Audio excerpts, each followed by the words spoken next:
शिष्य को कहूँगा वो आगे विचार रखें। प्रतिदिन की भांति परम पिता परमात्मा का स्मरण करेंगे। मेरे उच्चारण के बाद उसी स्वर में आप सभी बोलें। मन में परमात्मा के सर्वरक्षक स्वरूप और न्यायकारी स्वरूप की भावना बना के रखें।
आदरणीय गुरु जी,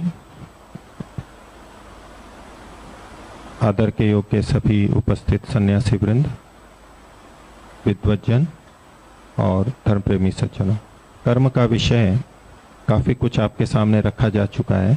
कुछ बिंदु आज आपके सामने श्यामपट्ट पर लिखे हैं। पहला बिंदु है सकाम और निष्काम का। कर्म के संदर्भ में निष्काम कर्म की बहुत चर्चा होती है, विशेष रूप से धार्मिक लोगों में, आध्यात्मिक व्यक्तियों में। और निष्काम कर्म हो सकता है या नहीं, इस पे भी बहुत चर्चा चलती है। बहुत से व्यक्ति या बहुत से व्यक्तियों के लिए हम कहते भी रहते हैं कि ये निष्काम कर्म है इनका। तो इस निष्काम का वास्तविक अर्थ क्या है? यहां पर काम का मतलब है कामना, इच्छा। कर्म को भी काम बोलते हैं। आज बहुत काम किया मैंने, आज मेरे को काम नहीं मिला, मजदूर कहे। लेकिन यहां काम का मतलब है कामना, इच्छा। हम किसी भी कर्म को करते हैं तो उसके साथ जो कामना जुड़ती है, ये कर्म मैं किस लिए कर रहा हूं, उस कामना की भावना रखते हुए, इच्छा करते हुए, उस फल की इच्छा रखते हुए कर्म जब किया जाता है तो सकाम कर्म कहते हैं। शाब्दिक अर्थ यह है। और निष्काम का शाब्दिक अर्थ यह प्रतीत होता है कि वहां कोई कामना ना हो। कामना से रहित जो कर्म है वो निष्काम कर्म।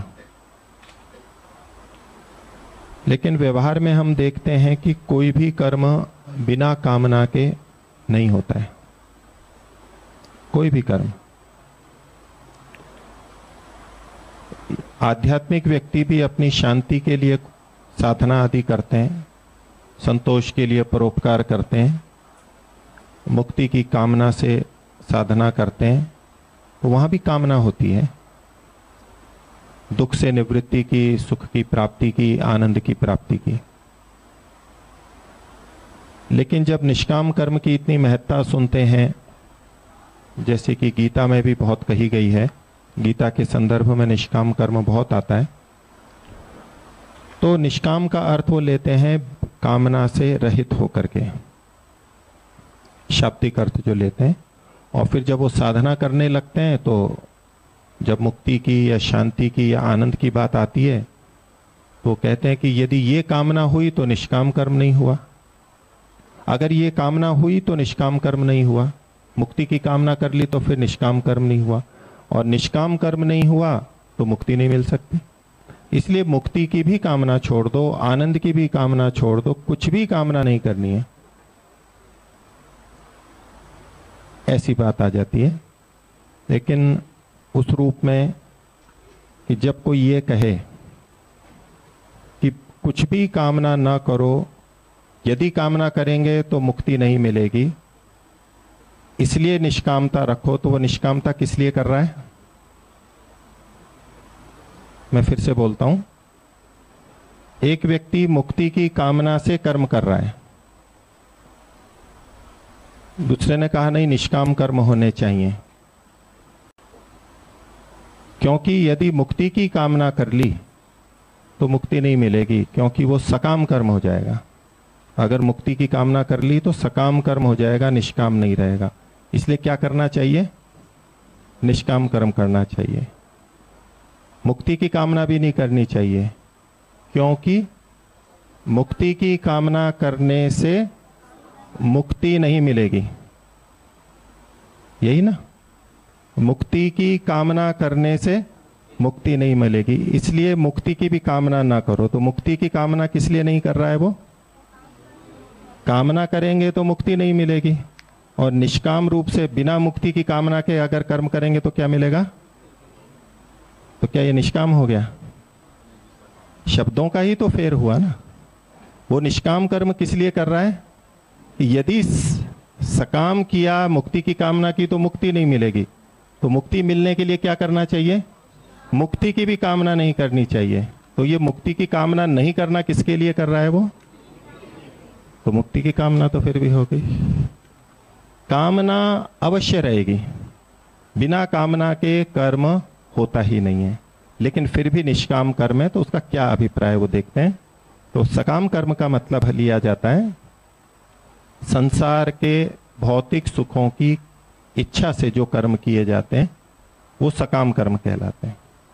सांसारिक सुख सुविधा सम्मान, इसके लिए जो कर्म किए जाते हैं, इसके फल की प्राप्ति के लिए जो कर्म किए जाते हैं वो सकाम कर्म कहलाते हैं। सकाम कर्म पाप कर्म भी हो सकते हैं और पुण्य भी हो सकते हैं। पापी व्यक्ति भी सकाम कर्म करता है और पुण्यात्मा भी सकाम कर्म कर सकता है। और निष्काम कर्म किसे कहते हैं? जो कर्म ईश्वर की प्राप्ति के लिए, ब्रह्म की प्राप्ति के लिए, मुक्ति की प्राप्ति के लिए किए जाते हैं। अर्थात जिन कर्मों को करने में सांसारिक सुखों की इच्छा नहीं होती है, नहीं रखी जाती है, वे कर्म निष्काम कर्म कहलाते हैं। उपनिषदों में भी ब्रह्म काम या आप्त काम, निष्काम, ये शब्द पर्यायवाची रूप में आए हैं। तो सकाम और निष्काम, निष्काम कर्म कभी भी पाप कर्म नहीं हो सकता है। उल्टा कहूं, पाप कर्म कभी भी निष्काम कर्म नहीं हो सकता। प्रत्येक पाप कर्म सकाम ही होता है, लेकिन पुण्य कर्म सकाम भी हो सकता है और निष्काम भी हो सकता है। मुक्ति की प्राप्ति के लिए शरीर चलाना आवश्यक है। शरीर के लिए भोजन वस्त्र मकान की आवश्यकता है, और भोजन वस्त्र मकान के लिए धन की भी आवश्यकता है। तो यदि कोई व्यक्ति नौकरी कर रहा है, धन कमा रहा है, खेती कर रहा है, वो पैसा चाहता है, पैसे चाहते हुए भी वो निष्काम कर्म करने वाला हो सकता है।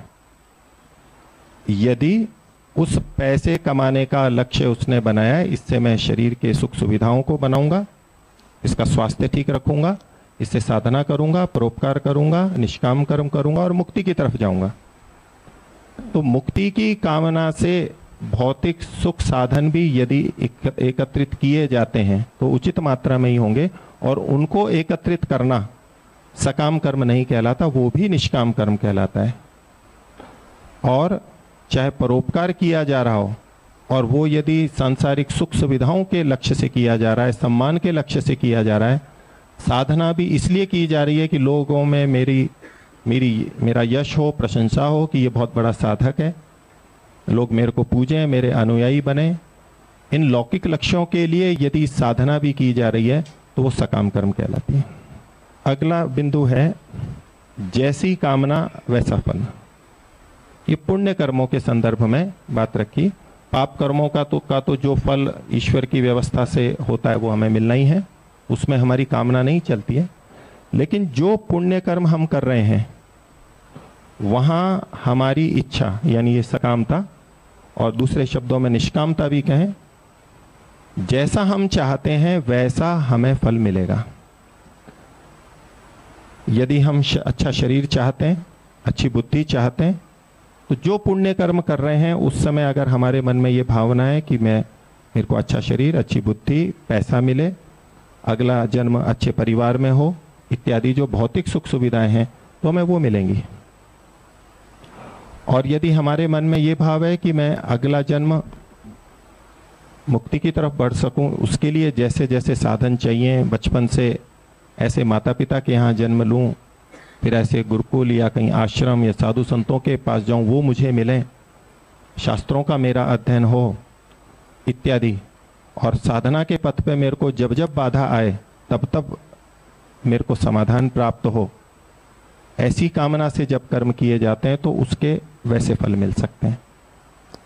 वेद मंत्र कहता है यत कामास्ते जुहुम तन्नो अस्तु। तो जिस जिस कामना से युक्त होके हम कर्म करते हैं परमात्मा वही फल पूरा करता है। लेकिन यहां ये बात अवश्य ध्यान रखनी है कि हम कर्म तो छोटा सा करें और उससे फल बहुत अधिक चाहें, ऐसा नहीं होगा। उतने कर्म का, उतने पुण्य का जो फल हमने चाहा है वो उसमें से जितना मिल सकता है उस कर्म के अनुसार उतना मिलेगा।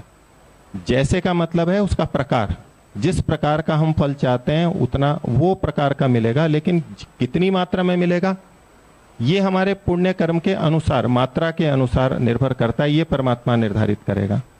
लेकिन जैसा हम फल चाहते हैं वैसा मिलेगा। जैसे अभी आचार्य जी का बात थी कि अभी विद्वानों को, साधकों को देखते हैं तो मन में लगता है हीन भावना, मैं क्या करूं। यदि इस जन्म में हम चाहते हैं और प्रयत्न भी कर रहे हैं लेकिन हो नहीं पा रहे हैं, जो भी कारण हो, तो अभी कर्म करते हुए, पुण्य कर्म करते हुए यदि साथ में ये भावना रखी जाए कि इसका फल मुझे ये चाहिए, मैं भी ऐसी ही विद्वान बनना चाहती हूँ, विदुषी बनना चाहती हूँ, ऐसी साधिका बनना चाहती हूँ, उसके लिए जो जो आवश्यक है उसके लिए मैं ये कर्म करूं। कर्म करते समय अब परमात्मा से यही प्रार्थना कि मुझे ये फल चाहिए, दूसरे फल नहीं चाहिए।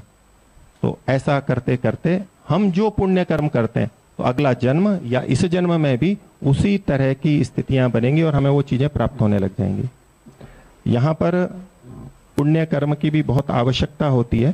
सांसारिक चीजें जितनी बड़ी होती हैं उतना उसका मूल्य होता है। जैसे इसी तरह जो आध्यात्मिक उन्नतियां होती हैं वो बहुत बड़ी उन्नतियां होती हैं। सांसारिक उपलब्धि से बहुत बड़ी उपलब्धि होती है और उसके लिए पुण्य भी बहुत खर्च होता है। सामान्य पुण्य से नहीं मिलता है, जीवन में नहीं उतर रहा है।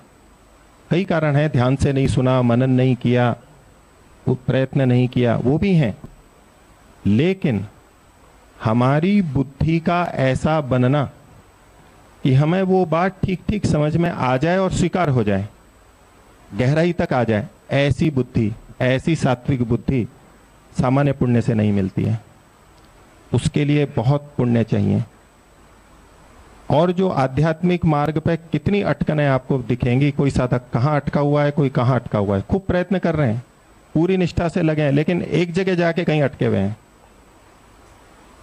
कुछ पुण्य किए थे, कुछ खर्च कर दिए, लेकिन उस स्थिति से ऊपर जाने के लिए जो बुद्धि की स्थिति चाहिए उसके लिए भी पुण्य चाहिए।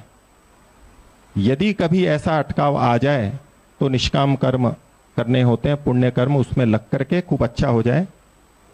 जैसे कि कोई बैंक में रुपए होते हैं, कार्ड से खरीदते हैं कोई सामान, गए तो उसने मना कर दिया, पैसे ही नहीं है आपके तो नहीं मिलेगी ये। अब वो वहीं खड़े खड़े प्रयत्न करता रहे, मिल जाए मिल जाए मिल जाए, नहीं मिलेगा।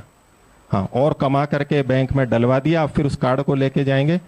अगर बैंक में पैसा है और कार्ड को वहां पर दिया, वो चीज मिलती जाएगी, हमें मिलती जाएगी। जब जब अगर हमारा पुण्य है तो हम जैसी जैसी कामना करते हैं अच्छी और ठीक, उसके अनुरूप बहुत शीघ्रता से पूरी होती जाती है। लेकिन अगर हमारी कामनाएं पूरी नहीं हो रही हैं तो समझ लेना चाहिए, पुरुषार्थ हम कर रहे हैं लेकिन कामनाएं पूरी नहीं हो रही हैं तो समझ लेना चाहिए कि पुण्य कम है। और जो पुण्य है उनको हमने विशेष कामों के लिए नहीं प्रार्थना की है, नहीं लगाया, तो पुण्य में लगना चाहिए। इससे आप बात कह रहे हो, इससे तो निराशा आ जाएगी। मेरे को ये पता नहीं एकदम से ऐसा अंदर से ऐसा लगता है कि ऐसा कहे कि हम इनके पुण्य क्षीण कर देंगे। ऐसा जी कैसे निराशा आएगी जी? कि ये जो है मेरे तो बुद्धि जो है ना, मुझे मेरे पुण्य क्षीण थे, मेरी बुद्धि जो है इसलिए उसका इतना सामर्थ्य नहीं है और फिर हम आगे बढ़ ही नहीं पाएंगे जी। ये निराशा के भाव नहीं आना चाहिए व्यक्ति के अंदर ना। उसको यही कहते रहना चाहिए, भाई तेरे भीतर तो बहुत सामर्थ्य है, तू बदल सकता है, तू बन सकता है। फिर हम ये कहते हैं ना, तो फिर वो ये ऐसा ये ढूंढ लेते हैं कि आचार्य जी ने भी कहा ही था ना, मेरे पुण्य कम है इसलिए मैं नहीं बदल सकता। जी मैं थोड़ा सा इस बात को स्पष्ट करूं और ऐसा हो जाता है। हमारे पुरुषार्थ से हमारी बुद्धि बढ़ती है, ये बिल्कुल ठीक है, और बढ़ा भी नीचे सामर्थ्य हम बढ़ाते हैं। सामर्थ्य से सामर्थ्य, ज्ञान से ज्ञान, भक्ति से भक्ति, ये उसी चीज से ही बढ़ते हैं जी, अवश्य बढ़ते हैं और बहुत बढ़ाए जा सकते हैं, बहुत सीमा होती है। लेकिन एक सत्य ये भी है कि हम इतने व्यक्ति बैठे हैं, पूरा पुरुषार्थ कर लें तो भी सब समान नहीं हो सकते। इतने खिलाड़ी मान लो 100 मीटर या किसी में भी भाग लेते हैं, वो पूरा पुरुषार्थ करते हैं, जितना दम लग सकता है उतना लगा करके भी सब उस स्थिति पर नहीं पहुंच पाते। पुरुषार्थ का भी पूरा महत्व है, लेकिन पिछले कर्मों के अनुसार जो हमें मिला है शरीर और बुद्धि, वो भी हमारे जीवन का एक सत्य है। इससे निराशा नहीं होनी है। निराशा तो तब होगी जब हम यूं कहेंगे केवल भाग्य से जैसा है वैसा ही चलता रहेगा, वो निराशा वाली बात है। पुरुषार्थ भी और भाग्य भी, दोनों चीजें वहां पर जुड़ती हैं। तो यहाँ इसको ऐसा कर लो कि जिसके पुण्य क्षीण हो ना, भाई मेरे पिछले तो कम पड़ गए, तो भाई इस बार कम नहीं पड़ने देने, ऐसा बार बार ऐसा सोचते रहो जी। वो व्यक्ति निराश क्यों होगा? उसको जैसे साथ में रास्ता बता रहे हैं ना कि भाई पुण्य कम है तो अब वो पुण्य करने में लगेगा, पुण्य करने में लगेगा, नहीं तो क्या होगा, वो बस वहीं प्रयत्न करता रहेगा, लेकिन हो नहीं पाएगा। आप साधक भी अनुभव करेंगे और भौतिक रूप से भी अनुभव करेंगे। कितनी बार स्थितियां आती है कि हम जितना कर सकते हैं हमने लगा लिया, जोर लगा लिया, हमारी जोर प्रयत्न में कोई कमी नहीं है, लेकिन फिर भी परिणाम नहीं है हमारे पास में। उन स्थितियों पर धैर्य रखते हुए ये समझना चाहिए, और खासतौर से मैं आध्यात्मिक ये निष्काम कर्मों के लिए कह रहा हूं, अटकनें बनी रहेंगी, वो चीजें समझ में आएंगी ही नहीं। जैसे बहुत से वैज्ञानिक लगते हैं अनुसंधान में, सबको सब बातें नहीं सूझती हैं, तो बहुत बुद्धिमान होते हैं, बहुत स्मृति वाले होते हैं, लेकिन किसी किसी को वो ऊहा होती है, अचानक होती है, वो प्रातिभ ज्ञान होता है, वो पुण्य कर्मों से आता है, जिससे उसका बहुत यश और धन बन जाता है। अचानक आ गया जो, ये भी अनियम से नहीं आता है, यूं ही किसी में भी आ जाए, उसके लिए भी व्यवस्था होती है, प्रातिभ ज्ञान बोलते हैं। ऐसे ही आध्यात्मिक उन्नति के लिए भी हमारे को जितनी जितनी पात्रता होती है उतनी ऊंचाइयों पे जाते हैं।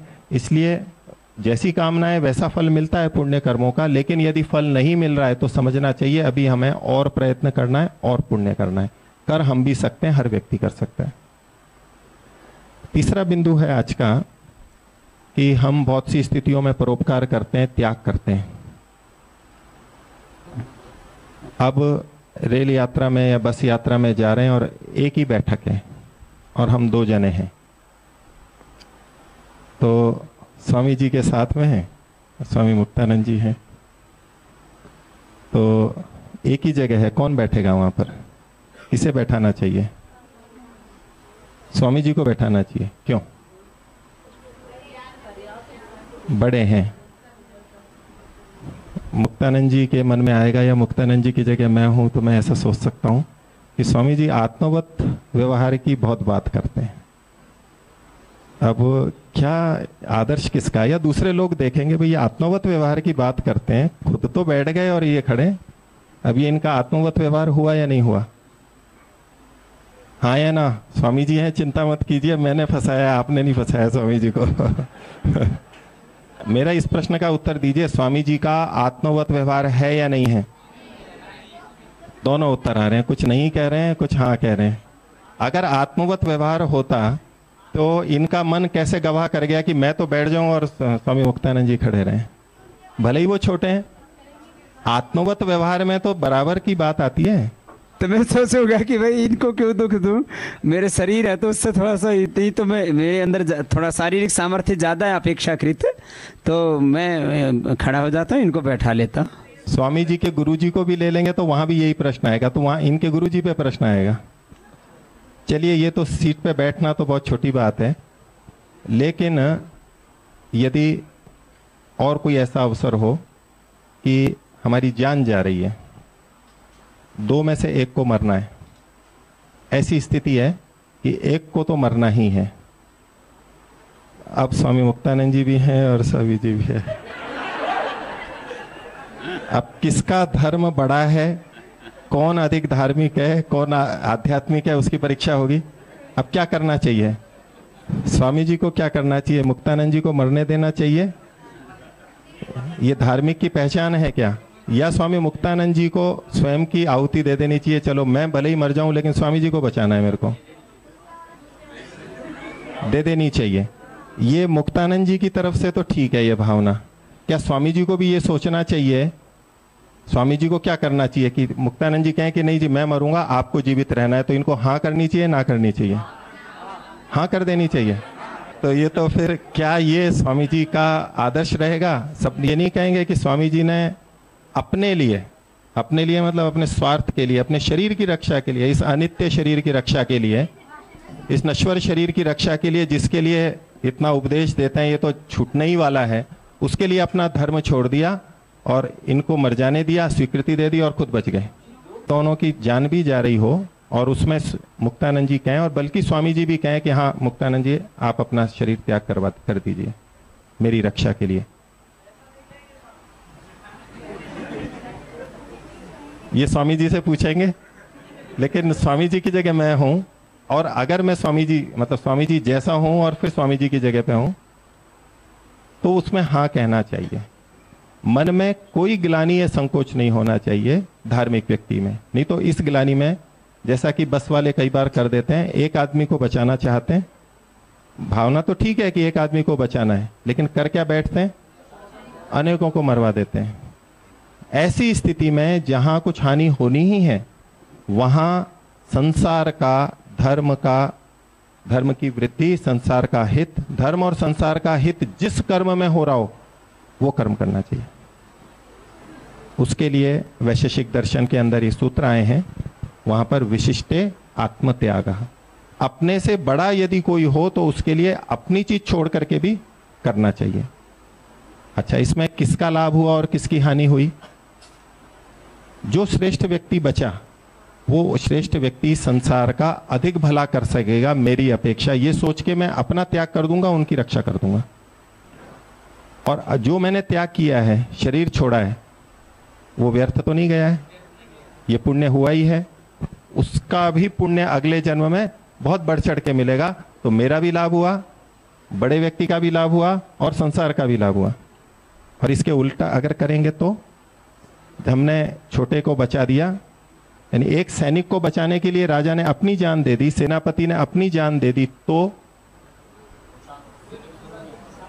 समाज का भी नुकसान होगा और उसको जो पुण्य कमाने का अवसर देना था वो भी नहीं मिलेगा। तो स्वामी जी अगर इनको मरने के लिए कह देते हैं तो इनका भी हित है और संसार का भी हित है। चीज को केवल स्थूल रूप में ही नहीं देखना चाहिए, उसकी जो सूक्ष्मता है कि एक नया कर्म किया, इन्होंने त्याग कर दिया। तो कभी भी त्याग करने का अवसर आता है तो हम अपनी भावना से छोटा व्यक्ति बड़े के लिए त्याग करता ही है, ये हम सब स्वीकार कर लेते हैं। लेकिन बड़े के मन में यदि हम कभी बड़े हों और कोई छोटा व्यक्ति हमारे लिए त्याग कर रहा है, तो बड़े व्यक्ति में संकोच नहीं आना चाहिए कि देखो मैंने अपने लिए इनका त्याग कर दिया। तो उसमें कोई ग्लानिहीन भावना नहीं आनी चाहिए, ये उचित है। उसके लिए वहां पर सूत्र है कि हीने परत्याग। यदि कोई छोटा व्यक्ति है क्षमता में समाज के हित की दृष्टि से, तो बड़े व्यक्ति को छोटे व्यक्ति का त्याग कर देना चाहिए, उसका बलिदान सहज स्वीकार कर लेना चाहिए, उसमें मन में किसी तरह का संकोच नहीं आना चाहिए। और यदि कभी बराबर हो तो वहां पर कहा समय आत्मत्याग पर त्यागो वा। जब समान है तो चाहे तो हम अपना त्याग कर दें चाहे दूसरे का, दोनों बराबर बातें हैं। लेकिन वहां क्रम में पहले आत्मत्याग की बात लिखी है और बाद में दूसरे की त्याग की बात है। यदि समान है तो एक को मरना है तो कोई भी किसी को कह दे ठीक है, चाहे आप मर जाओ चाहे मैं मर जाऊं, आप यहां काम करोगे मैं मरने के बाद में, फिर मेरे को दूसरा हो जाएगा। आप यहां पर पुण्य कमाओगे, मैं मरने के बाद में पुण्य कमाऊंगा। तो कभी भी धार्मिक व्यक्ति को यह संकोच नहीं करना चाहिए।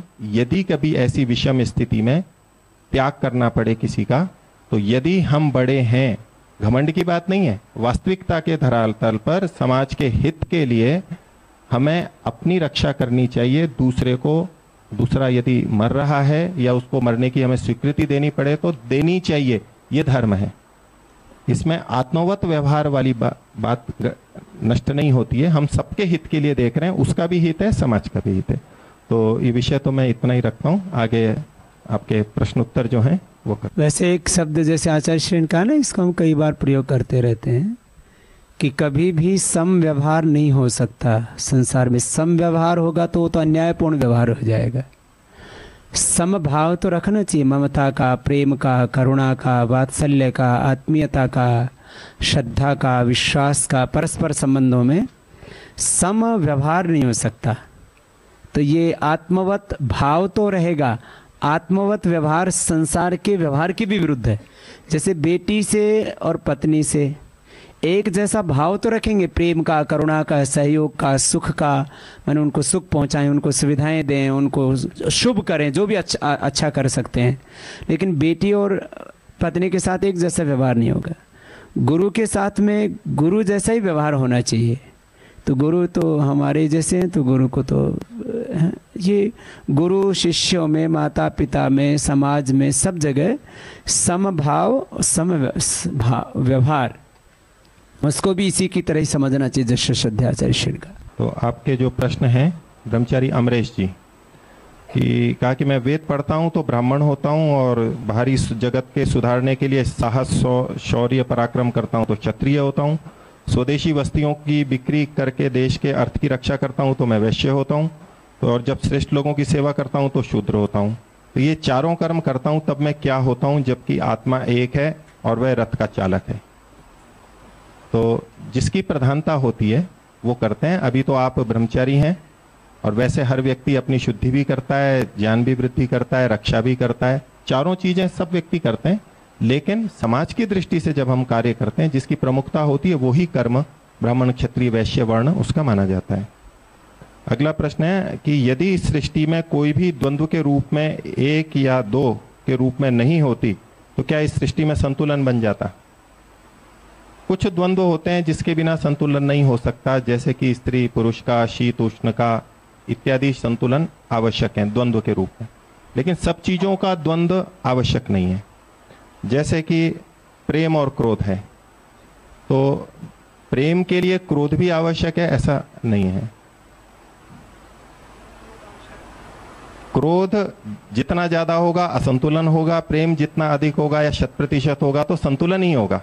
वैसे तो क्रोध कहीं ना कहीं रहेगा, लेकिन यदि हम अपने अंदर भी देखें कि हम सोचें कि संतुलन बनाने के लिए मेरे अंदर थोड़ा क्रोध भी होना चाहिए और थोड़ा प्रेम भी होना चाहिए, ऐसा नहीं। जब जब क्रोध करेंगे असंतुलन होगा और जब तक प्रेम रखेंगे पूरा पूरा तब तक हम संतुलन में रहेंगे। इसी तरह से राग द्वेष का, पाप और पुण्य का, ईमानदार भ्रष्टाचार का, इसमें एक तरफ रखने से संतुलन हो सकता है, द्वंद्व की आवश्यकता नहीं है।